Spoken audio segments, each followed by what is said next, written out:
Hello students, I am Dr. Rajashree Sawant, Department of Chemistry, SPH Mahila Mahavidyalay, Malegaon Camp, District Nasik. Today we are going to see the applications of radioisotopes. So before going to this session, let us see some basic concept about this. So before going to this, we have to see what is nucleons, what is atomic number, what is mass number, and what is isotopes. So what is nucleon?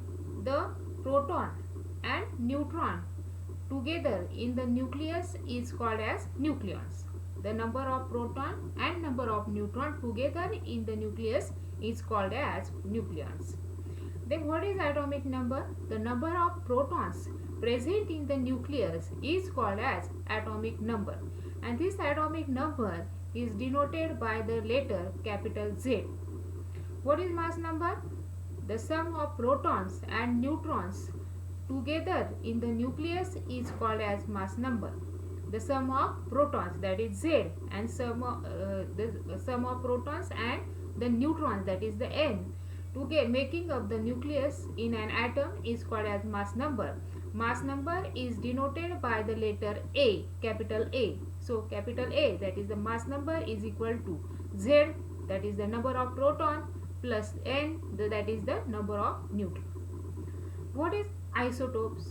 These are the nuclei with the same chemical element, hence have the same proton number. That means same chemical element, therefore same proton number, that is the Z, and same chemical property, but different in neutron number, that is the N, and hence they also differ in mass number, that is the A. The chemical nuclei having the same proton number but different neutron number and hence different mass number is called as isotopes. Then from these isotopes we have to learn about what is radioactive isotope.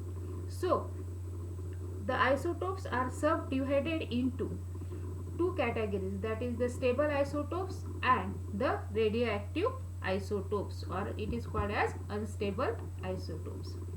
So some same chemical element which differ in masses but whose nuclei are unstable and spontaneously emitting the radiation in the form of alpha, beta or gamma rays, these are called as radioisotopes. So radioisotopes are unstable isotopes. Every chemical element has one or more radioisotope.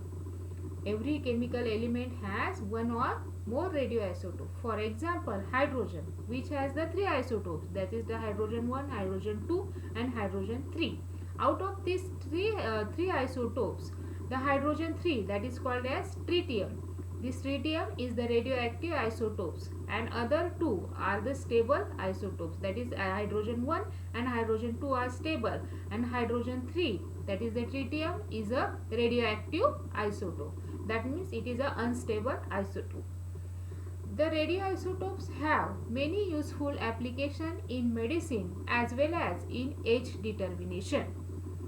When the radioactive isotope is added in small amount to a stable element, then it behaves exactly the same as the ordinary isotope chemically. Only the difference is radioisotope emits the radiation which are traced by the detection device, and that is called as counters. Now, application of radioisotopes. Before going to this, we have to see that some concept of that nuclear chemistry, that is the half-life. The half-life period of any radioactive element is definite and it is invariable with factors such as pressure, temperature, etc. Geologists until the beginning of this century had no suitable time scale for assigning the ages to geological sample. A radioactive isotope is found to be suitable in assigning the ages within 3-4 span of its half-life. So The sample containing radioisotope must be equilibrium with its stable product. If these conditions are met, then radioisotopes can be considered as nature's atomic clock that can be helped in age determination. So this is the mandatory condition for assigning the ages of radioisotope. So we have to see the application of this radioisotope. First application is the carbon dating. Carbon dating, which is used for the assigning the age of dead organism. The technique of dating is historic archaeological sample or age of dead organism with the help of carbon 14 content was first developed by W.F. Libby, for which he was awarded the Nobel Prize in 1960. Carbon 14 dating involves determining the age of ancient specimen by measuring its carbon 14 content. Carbon 14 is naturally occurring isotope that forms by cosmic neutral bombardment of nitrogen molecule. That means when nitrogen molecule is bombarded with cosmic rays, that is the neutron, then carbon 14 is formed. This carbon 14 then oxidizes to become the carbon dioxide. Carbon 14 is oxidizes to carbon dioxide, and this carbon dioxide then mix with the atmospheric carbon dioxide. The continuous formation of this carbon 14 and its oxidation into carbon dioxide keeps C14 to C12 concentration ratio constant over a long period of years. This ratio is constant. Carbon 14 and to carbon 12 ratio is constant over a long period of time. This carbon dioxide is consumed by plants and it is then by animals. The concentration of this C14 in all living organisms therefore remain constant during their lifetime. But when the living organism die, they are no longer in a position to take up the carbon dioxide from the atmosphere, and therefore the concentration ratio of this carbon 14 to carbon 12 decreases. As the organism dead, it has no longer to position to take up the carbon 14. Therefore, their ratio carbon 14 to carbon 12 decreases.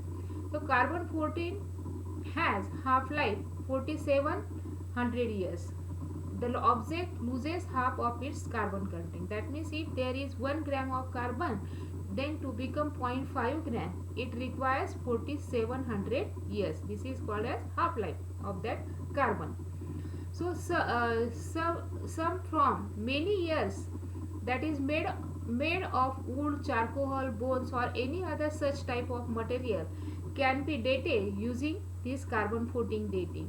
And the formula for carbon 14 dating is given, that is the T is equal to, here in this formula T is the time, the time, and that lambda is called as disintegration constant.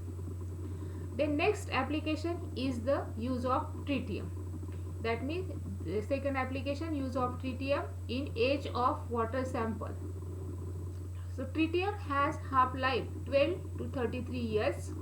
Tritiated water, that is the H2O, is formed by the atmosphere and then it mixes with water from rivers, sea and lakes. At equilibrium, the ratio of hydrogen 3 to hydrogen 1 is stable and it is about 10 raised to minus 18. When the water from any of the above source is stored or isolated, the incorporation of tritiated water with ordinary water stops and tritium from the stored water begins to disintegrate. The concentration ratio of this then decreases. The concentration ratio decreases of the stored water decreases, and this gives the period, that is the age for which the water has been stored by this expression is given, that is T is equal to, in this expression T is again the age of water sample and lambda is called as disintegration constant. Let us see the medical application of radioisotope, that is the thyroid determination, brain tumor and defects in blood circulation. We will see after. Thank you.